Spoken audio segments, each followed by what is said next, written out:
Hello guys, வணக்கம் and welcome back to சிறப்பு media 2.0. இந்த வீடியோவில் நம்ம எதை பற்றி பார்க்க போகிறோம் அப்படின்னு பார்த்தீங்கன்னா, பிக் பாஸ் சீசன் 7ஓட 13வது வாரத்துக்கான முதல் நாளுக்கான இரவு நேர ஓட்டிங் முடிவுகளை தான் இந்த வீடியோவில் முழுசாக பார்க்க போகிறோம். ஸோ இந்த வீடியோ போகிறதுக்கு முன்னாடி வழக்கம் போல் சப்ஸ்கிரைப் பண்ணாதவங்க சப்ஸ்கிரைப் பண்ணி வச்சுக்கோங்க. பக்கத்தில் ஒரு பெல் ஐக்கான் இருக்கும், அதையும் ப்ரெஸ் பண்ணி ஹாலில் போட்டுக்கோங்க. அப்போ தான் நாங்கள் அப்டேட் பண்ணுற ஒவ்வொரு வருஷமும் உங்களுக்கு நோட்டிஃபிகேஷன் வந்து சேரும். அதை தாண்டி இந்த வீடியோக்கு அட்லீஸ்ட் ஒரு 500 லைக் நான் எதிர்பார்க்குறோம். ஸோ லைக்கை போடுங்க, வீடியோ பாருங்கள். வாங்க இந்த வீடியோக்குள்ள வந்து போகலாம்.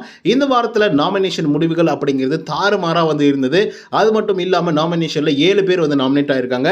அவங்களாம் யார், எதுக்காக நாமினேட் செய்யப்பட்டாங்க அப்படிங்கிறதையும் டிஸ்கஸ் பண்ணிடலாம். முதல்ல தினேஷ், இவர் வந்து பார்த்தீங்கன்னா ரொம்பவே அடம்ப்டாக பயங்கர ரூட் அண்ட் ரஃபாக இருக்கிறதுனால நாமினேட் ஆகிருக்காரு. மணிச்சந்திரா அந்த ஃபேவரட்டிசம்காக வந்து பார்த்தீங்கன்னா நாமினேட் செய்யப்பட்டிருக்காரு. ரவீனா இவங்களும் அதுக்கான காரணமே. விஜய் ரொம்பவே டஃப்பான கண்டஸ்டன்ட். விஷ்ணு ஒரு டம்மி பீஸு. அதுக்கப்புறம் மாயா, நிக்சன் உங்களுக்கு நல்லா தெரியும். நேத்திக்கு வந்து பார்த்தீங்கன்னா விக்ரம் அவர்கள் போகும்போது மாயாவோட ரியாக்ஷன் காரணமாக அவங்க நாமினேட் செய்யப்பட்டிருக்காங்க. ஸோ இப்போ நம்பர் 1 பொசிஷனில் இந்த 7 பேரில் யார் இருக்காங்க அப்படின்னு பார்த்தீங்கன்னா தினேஷ் அவர்கள் தான் வந்து இருக்காரு.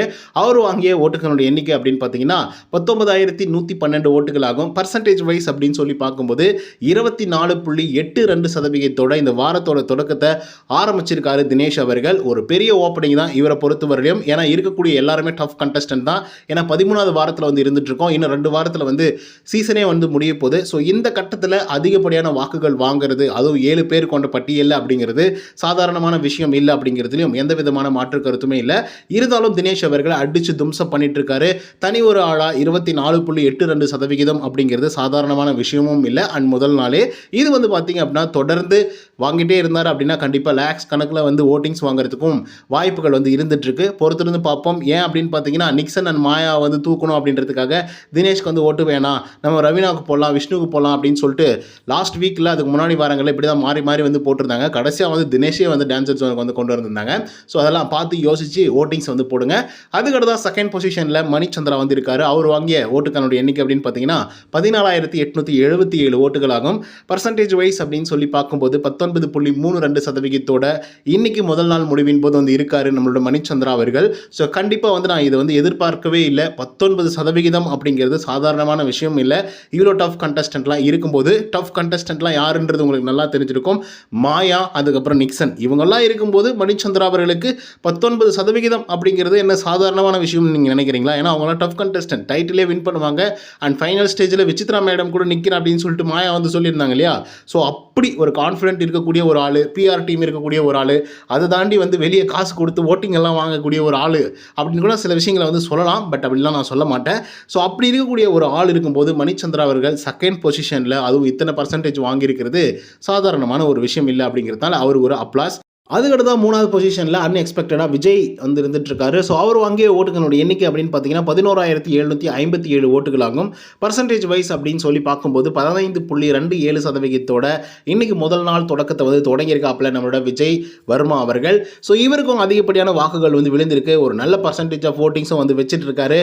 என்னதான் இருந்தாலும் கூட வைல்டு கார்டு என்ட்ரிலாம் கொடுக்கும்போது ஓகேடா விஜய் வர்மா வருவார், ஒரு நல்ல ஒரு கேம் பிளானை வந்து வச்சுட்டு வருவார். அதே மாதிரி வந்து பார்த்தீங்க அப்படின்னா இந்த புள்ளி கேங்கெல்லாம் ஓட விடுவார், யார் நல்லவங்க யார் கெட்டவங்க அப்படிங்கிறதெல்லாம் தெரிஞ்சுட்டு உள்ளே போகிறாரு அப்படிங்கிற மாதிரி தான் நிறைய விஷயங்கள் வந்து எக்ஸ்பெக்ட் பண்ணியிருந்தாங்க மக்கள். பட் விஜய் வர்மா உள்ளே போனதுக்கப்புறம் சீனே வேறு மாதிரி வந்து மாறி போச்சு. இப்போதைக்கு வந்து பார்த்தீங்கன்னா புள்ளி கேங்க்கு வந்து சொம்பு தட்டிட்டு இருக்காரு. குறிப்பாக மாயாவுக்கு அப்படின்னே வந்து சொல்லலாம். ஏன்னா நிறைய இடங்கள் வந்து பார்த்தீங்கன்னா மாயா அவர்களை இவர் கேள்வியும் கேட்கறதில்ல. அதே ஏதாவது பிரச்சனை வந்தாக்கா மாயாவுக்கு எதிராக யார் இருக்காங்களோ அவங்க கூட சண்டை போகிறதுக்கு வந்து ஆரம்பிச்சிடுறாரு. ஸோ அந்த நிலைமையில தான் விஜய் வர்மா வந்து இருந்துட்டு இருக்காரு. ஸோ அதனால் பார்த்து பண்ணி விடுங்க. அதுக்கடுத்து தான் 4th பொசிஷனில் யார் இருக்காங்க அப்படின்னு பார்த்தீங்கன்னா விஷ்ணு அவர்கள் வந்து இருந்துட்டு இருக்காரு. ஸோ அவர் வாங்கிய ஓட்டுகளுடைய எண்ணிக்கை அப்படின்னு பார்த்தீங்கன்னா 10,242 ஓட்டுகள் ஆகும். பர்சன்டேஜ் வைஸ் அப்படின்னு சொல்லி பார்க்கும்போது 13.3% இன்னைக்கு முதல் நாள் ஓட்டிங் முடிவுகளை ஓப்பன் பண்ணியிருக்காப்புல நம்மளோட விஷ்ணு அவர்கள். ஸோ இவருக்கு ஒரு நல்ல ஃபேன் பேசஸ் வந்து இருந்துட்டு இருக்குப்பா. ஆனால் அது எதுக்காக இருக்குது அப்படின்றதெல்லாம் நமக்கு வந்து தெரியல. ஏன்னா இவரை பொறுத்தவரையிலே நிறைய சொதப்புன்னு சொல்லிட்டு சொதப்புன்னு சொதப்பிட்டே இருந்தாப்புல. ஸோ எத்தனை சொதப்பு சொல்கிறேன் அப்படின்னா பார்த்துக்கோங்க. அத்தனை சொதப்பு வந்து பண்ணிட்டு இருந்தார் நம்மளோட விஷ்ணு ப்ரோ அவர்கள். பட் இருந்தாலும் கூட அவருக்கான ஃபேன் பேசஸ் வந்து சில நேரங்களில் வந்து அதிகப்படியான பேர் வந்து இருந்துகிட்ருக்காங்க. ஒரு நல்ல வாக்குகளும் வாங்கிட்டு, ஒரு நல்ல பர்சன்டேஜும் வாங்கிட்டு, ஒரு டீசென்ட்டான ஸ்கோரை வாங்கி 4th பொசிஷனையும் வந்து பிடிச்சிருக்காப்புல.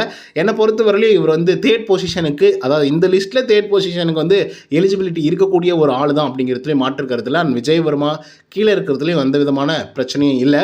ஏன்னா விஷ்ணு எப்பயுமே கேம் கேம் கேம் கேம் அப்படின்னு சொல்லிட்டு எப்போதுமே கேமை பற்றி மட்டுமே யோசிச்சுட்டு இருக்கக்கூடிய ஒரு ஆள். ஸோ அவருக்கு வந்து நிறைய வாக்குகள் வந்தால் சந்தோஷம் தான். அதுக்கடுத்து வந்து பார்த்திங்க அப்படின்னா 5th பொசிஷனில் நம்மளோட ரவீனா அவர்கள் வந்து இருந்துகிட்ருக்காங்க. அவங்க வாங்கிய ஓட்டுகளோட எண்ணிக்கை அப்படின்னு பார்த்தீங்கன்னா 8719 ஓட்டுகளாகும். பர்சன்டேஜ் வைஸ் அப்படின்னு சொல்லி பார்க்கும்போது 11.32% இன்னைக்கு முதல் நாள் ஓட்டிங் முடிவுகளை ஓப்பன் பண்ணி வச்சிருக்காங்க நம்மளோட ரவீனா அவர்கள். ஒரு நல்ல பர்சன்டேஜ் தான். பட் ஓட்டிங் கவுண்டிங் ஸ்டார்ட் ஆகும்போது ரவீனா அவர்களுடைய பர்சன்டேஜும் சரி ஓட்டிங்ஸும் சரி கடைசி பொசிஷனில் வந்து இருந்தாங்க. சொல்லப்போனால் 7வது பொசிஷனில் இருந்தாங்க ரவீனா அவர்கள். ஏன்னா இது ரவீனா 7வது பொசிஷனில் இருக்காங்க, அவ்வளோதானா முடிஞ்சு போச்சா, மாயா வந்து எவிக்ட் ஆக மாட்டாங்களா, நிக்சன் வந்து எவிக்ட் ஆக மாட்டாரா அப்படின்னு சொல்லி நானும் வந்து ரொம்ப ஃபீலிங்காக வந்திருந்தேன். ஆனால் ஆரம்பித்த அடுத்த ஒரு அரை மணி நேரத்துக்குள்ளே ரவீனா பட்டான்னு மேலே போயிட்டாங்க. மாயா நிக்சனை வந்து கீழே தள்ளிட்டாங்க. ஸோ அதன் காரணமாக ரவீனா அவர்கள் சேவாக்கப்படுவாங்க அப்படின்னு சொல்லி எதிர்பார்க்கப்படுகிறது. பட் இது வந்து பார்த்திங்கன்னா முதல் நாளின் முடிவுகள் மட்டுமே ஆகினும் அதனால் வந்து பார்த்திங்கன்னா என்ன நடக்க போகுது அப்படிங்கிறது வந்து நம்மளால் வந்து கணிக்கவே முடியாது. ஏன்னா சடனாக வந்து நிறைய பேர் ஒர்க் அவுட்லாம் பண்ணி பயங்கரமாக ஓட்டிங்ஸ் எல்லாம் மாயாவுக்கும் நிக்சனுக்கும் போட்டாங்க அப்படின்னா டக்குன்னு வந்து 3rd பொசிஷனுக்கு வந்து போகிறதுக்கான வாய்ப்புகள் கூட வந்து இருக்குது. ஸோ பொறுத்திருந்து பார்ப்போம் என்ன விஷயங்கள் நடக்குது அப்படின்னு சொல்லிட்டு. அதுக்கடுத்து தான் 6th பொசிஷனில் மாயா அவர்கள் வந்து இருக்காங்க. அவங்க வாங்கிய ஓட்டுகளோட எண்ணிக்கை அப்படின்னு பார்த்தீங்கன்னா 6205 ஓட்டுகளாகும். பர்சன்டேஜ் வைஸ் அப்படின்னு சொல்லி பார்க்கும்போது 8.06% முதல் நாள் ஓட்டிங் முடிவுகளை ஸ்டார்ட் பண்ணி வச்சுருக்காங்க மாயா அவர்கள். ஒரு நல்ல பர்சன்டேஜ் ஆஃப் ஓட்டிங்ஸ் எல்லாம் இருந்தாலும் கூட, நல்ல ஓட்டிங்ஸும் வந்து வாங்கியிருந்தாலும் கூட இப்போதைக்கு வந்து இவங்க 6th பொசிஷனில் வந்து இருக்காங்க. இங்கே இருக்கிறது தான் இவங்களுக்கு வந்து கரெக்டான பொசிஷனும் கூட அப்படின்னு சொல்லிட்டு நானும் நம்புகிறேன். ஆனால் நாளடைவில் என்ன ஆக போகுது அப்படிங்கிறத பொறுத்திருந்தான் பார்க்கணும். மாயா அவர்கள் வந்து சடனாக ஒரு 4-5 வாரங்கள் வந்து அமைதியாகவும் பொறுமையாகவும் நிதானமாகவும் கேம் ப்ளே பண்ண மாதிரி வந்து இருந்துட்டு இருந்துச்சு. சில விஷயங்களை வந்து ஸ்ட்ராட்டஜிக்கலாக வந்து அடித்தாலும் கூட சில விஷயங்களை வந்து இவங்களை வச்சு இவங்களை அடிக்கலாம் அப்படிங்கிற மாதிரி முடிவு பண்ணியும் நிறைய விஷயங்கள் வந்து பண்ணிட்டு இருந்தாங்க. அப்படி இருந்தாலும் கூட மாயா அவர்கள் இப்போ சடனாக வந்து ஒரு விஸ்வரூபம் வந்து எடுத்திருக்காங்க. நேத்திக்கு வந்து விக்ரம் போகும்போது ஒரு கேவலமான ஒரு ரியாக்ஷன் கொடுத்ததாக இருக்கட்டும், அவங்க வந்து மிகப்பெரிய ஒரு ஆட்டிடியூட் காட்டந்தா இருக்கட்டும், இன்றைக்கி வந்து ஒட்டுமொத்த ஹவுஸ்மேட்ஸும் நீங்களாம் கேவலமானவங்க அசிங்கமானவங்க அப்படின்னு சொன்னதாக இருக்கட்டும். ஸோ இதெல்லாம் வச்சு பார்க்கும்போது மாயா இஸ் பேக். அதாவது நம்ம வந்து அந்த கேப்டன்சியில் வந்து பார்த்துருந்தோம்ல அந்த மாதிரி. அதுக்கடுத்து தான் 7th பொசிஷனில் யார் இருக்காங்க அப்படின்னு பார்த்தீங்கன்னா நிக்சன் அவர்கள் வந்து இருந்துட்டுருக்காரு. அவர் வாங்கிய ஓட்டுகளோட எண்ணிக்கை அப்படின்னு பார்த்தீங்கன்னா 6097 ஓட்டுகளாகும். பர்சன்டேஜ் வைஸ் அப்படின்னு சொல்லி பார்க்கும்போது 7.91% இந்த வாரத்தோட தொடக்கத்தை வந்து ஆரம்பிச்சிருக்காரு நிக்சன் அவர்கள். இதுதான் வந்து பார்த்தீங்க அப்படின்னா இந்த 7 பேர் கொண்ட பட்டியல் அண்ட் 7 பேர் வாங்கிய ஓட்டுகளோட எண்ணிக்கை அண்ட் பர்சன்டேஜ் எல்லாமே பார்த்துருப்பீங்க. நிக்சனை பற்றி நம்ம வந்து சொல்லி ஆகணும். நிக்சன் ஒரு காலத்தில் கண்டிப்பாக வின்னர் ஆகலனாலையும் ரன்னர் அப் ஆகுவார் அப்படின்னு சொல்லி நம்ம எதிர்பார்த்தோம். அதே மாதிரி பிரதீப் ஆண்டனி வின்னர் தான் ஆகுவார் அப்படின்னு சொல்லி எதிர்பார்த்தோம். வின்னர் ஆகிறதுக்கு அங்கே பிரதீப் ஆண்டனியும் இல்லை, ரன்னர் ஆகிறதுக்கு நிக்சனுக்கு தகுதியும் இல்லை அப்படின்றது வந்து தெரிஞ்சு போச்சு. ஏன்னா பர்சன்டேஜ் ஆஃப் ஓட்டிங்ஸ் வந்து அவ்வளோ கேவலமாக இருக்குது. அண்ட் ஓட்டிங்ஸும் ரொம்ப கேவலமாக வாங்கிட்டு இருக்காரு. குறிப்பாக ரவீனாவை விட கேவலமான ஓட்டிங்ஸ் எல்லாம் வாங்கியிருக்காருன்னா பார்த்துக்கோங்க. ஃபஸ்ட்டு 2-3 வீக்ஸ் அடித்து தும்சம் பண்ணிட்டு இருந்தாப்புல நிக்சன். அதுக்கப்புறம் ஐஷு அப்படின்ற ஒரு பொண்ணு பின்னாடி சுற்ற ஆரம்பித்தார். ஒட்டுமொத்த வாக்குகளையும் ஒட்டுமொத்த அதாவது வங்கிகளும் மொத்தமே வந்து பார்த்திங்கன்னா கழட்டி விட்டாங்க. ஸோ அதன் காரணமாக நிக்சன் வந்து தத்தளிச்சிட்டு இருக்காரு. சொல்லப்போனால் மிக்ஜாம் புயலில் வந்து மக்களாக தத்தளிச்சிட்டு இருக்கும்போது நிக்சனும் வந்து தத்தளிச்சிட்டு இருந்தாலும் வெளியே வளர்கிறதுக்கு பரவாயில்லப்பா, நீ வெளியே வந்த அக்கா புயலிலெல்லாம் வந்து பார்த்தீங்க அப்படின்னா பயங்கரமாக இன்னும் அடிக்க ஆரம்பிச்சிடும். ஸோ அதனால் நீ பிக் பாஸ் வீட்டுக்குள்ளேயே இரு அப்படின்னு சொல்லிட்டு பிக் பாஸ் எடுத்த தவறான முடிவின் காரணமாக அதனால் நிக்சன் அவர்கள் வந்து பிக் பாஸ் வீட்டுக்குள்ளேயே இருக்க வேண்டிய சுச்சுவேஷன் ஆகிப்போச்சு. இல்லை அப்படின்னாக்கா கண்டிப்பாக அந்த புயலோட சேர்த்து நிக்சன் அவர்களும் வெளியே போயிருப்பார் அப்படிங்கிறதுல எந்த விதமான மாற்று கருத்துமே இல்லை. பட் ஒவ்வொரு வாரமும் மாயா வரும்போதும் சரி, நாமினேஷனில் வரும்போதும் சரி, அப்போ வந்து பிக் பாஸ் டீமே வந்து காப்பாற்றிருக்காங்க. அதுக்கான ரீசன் என்ன அப்படின்னு பார்த்தீங்கன்னா இந்த வாரம் எலிமினேஷன் இல்லை அப்படிங்கிற மாதிரிலாம் வந்து சொல்லியிருக்காங்க. அதே மாதிரி தான் நிக்சன் அவர்கள் நாமினேஷனில் வரும்போது அதே மாதிரி எலிமினேஷன் இல்லைன்னு சொல்லியிருக்காங்க. ஜோவிகா வந்து நாமினேஷனில் வரும்போது அப்போ வந்து பார்த்தீங்கன்னா 2 ஓட்டிங்ஸ் கவுண்டிங் கிடையாது, 3 ஓட்டிங்ஸ் தான் கவுண்டிங் அப்படிங்கிற மாதிரி வந்து சொல்லியிருந்தாங்க. அதே மாதிரி லாஸ்ட் வீக்கில் வந்து ரவீனா பூர்ணிமா இவங்க 2 பேருமே வந்து நாமினேஷனில் வந்தாங்க. 2 ஓட்டிங்ஸ் கிடையாது, 3 ஓட்டிங்ஸ் தான் அப்படின்ற மாதிரி வந்து சொல்லிட்டாங்க.